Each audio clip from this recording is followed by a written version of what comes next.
I don't believe so. It's a long line. I don't believe so. You've achieved so much. I believe Mats won in 1988 here. No, you were number one seed. Yeah, but Mats won, didn't he? Yeah, you know, he did, but you came back and won as the number one seed in 1989. Okay. Yeah, okay. Do you believe me? No. Okay. Because I believe Mats was ranked number one at the time we started. No, I don't think he was. Anyway, well, he just talked about it. He took it away from me in New York. Now I understand why Wayne called the ball in. Yeah, I was going to ask Wayne to look around the room first and then focus on the draw. Exactly. I'm going to kick... I'm not looking at any beautiful women right now. Wayne, he's all yours, okay? He's all yours. Ivan, good to see you again, You too. Okay, we will start with our number one and number two seeds. I was watching you carefully from there, trying to sort of size up whether I have to look over your shoulder, but you did great. Thank you. Okay, now you've got me flustered. Okay, line number one, Rafael Nadal. Line number 128, our number two seed, Roger Federer.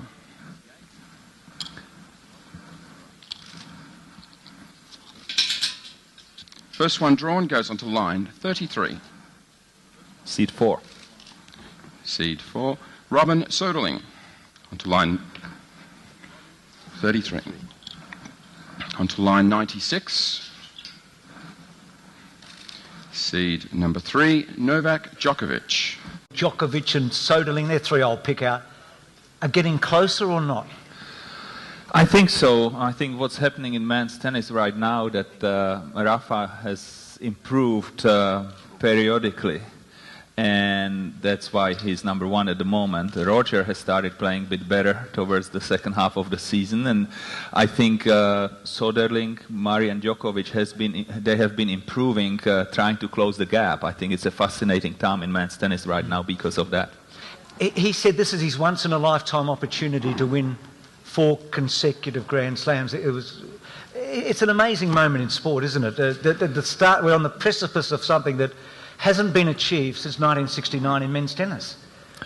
Correct, and as we talked earlier, it would be a little different, but I think in men's tennis we have had very interesting time over the last few years because first Pete broke Emerson's record, and then Roger broke Pete's record, and now Rafa is trying to get all 4 Grand Slam, all 4 at the same time, so it's great.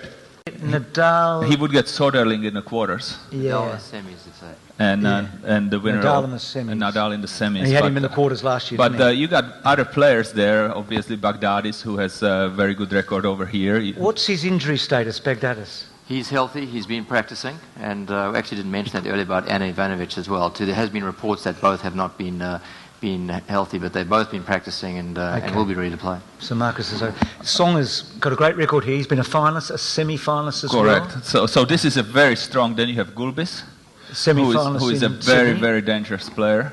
And you also have Meltzer, who has had very good results last year, and that's why he's ranked 11th in the world. So I would say this probably, just looking at it quickly, is the strongest quarter of the draw. I think this is Sam's year, personally. She's had a great preparation. I don't think the Australian Open is only about the month leading up, but I think it's the 6 months of matches leading into this event. Number 4. We have our number 4 seed, Venus Williams.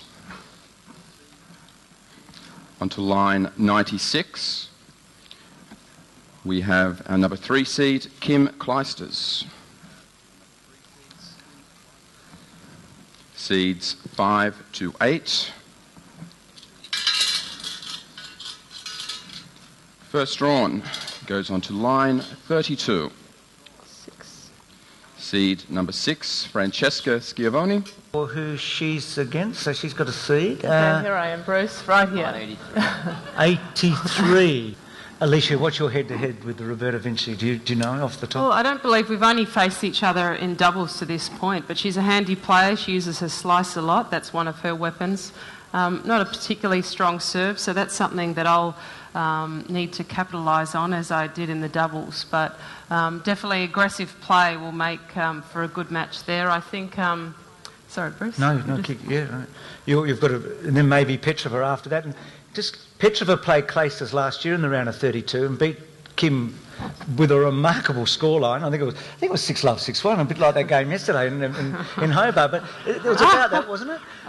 So that. It was 6-love, 4-love to a point, I think. It was 6-love, 4-love at some stage, but maybe Kim played really well. It was just a terrific match. But Petrova and Clayton are due to play each other in the round of 32 again. If no, actually it'll be you and Clayton. Oh, no, you're right, Bruce. You're right. Anna Ivanovic. I tell you an interesting one, 89 and 90, because Greta Ryan had a great result in Auckland, where she beat Sharapova. That's correct. And Gorges and beat Wickmar in the final. So that would be a tough draw for Martinez Sanchez. We'll go to the bottom half of the second half. This was Vonareva and with Sam Stosur. So Lauren Davis, a wild card from the United States.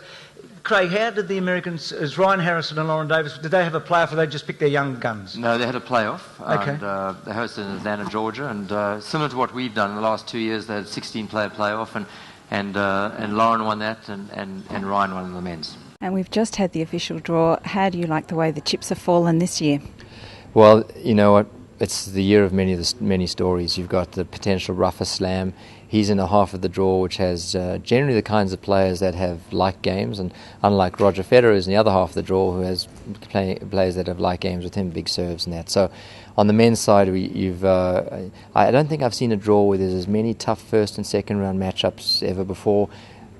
Del Potro first round, look where Baghdadis is, and look at Nalbandian, former number 3 player in the world, Leighton Hewitt, former number 1, both pretty on good form. That's a tough first round for both of those two. And then on the women's side, you know, without Serena, there's opportunities potentially, but maybe not, because with the form of Sam Stosur, our own Sam Stosur, and Kim Clijsters coming in still in the finals of Sydney, Lee Na, who's also in the finals of Sydney, and then you know, new number 1, Caroline Wozniacki, had a great 2010, yet to win a Grand Slam. She would love to.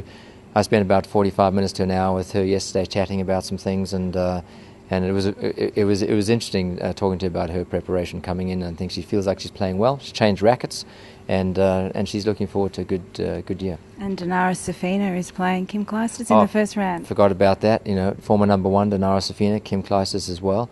And there's 8 former number 1 players on the women's side of the draw, and some of them very recent, and 5 of them have yet to win a Grand Slam, Safina being one of them.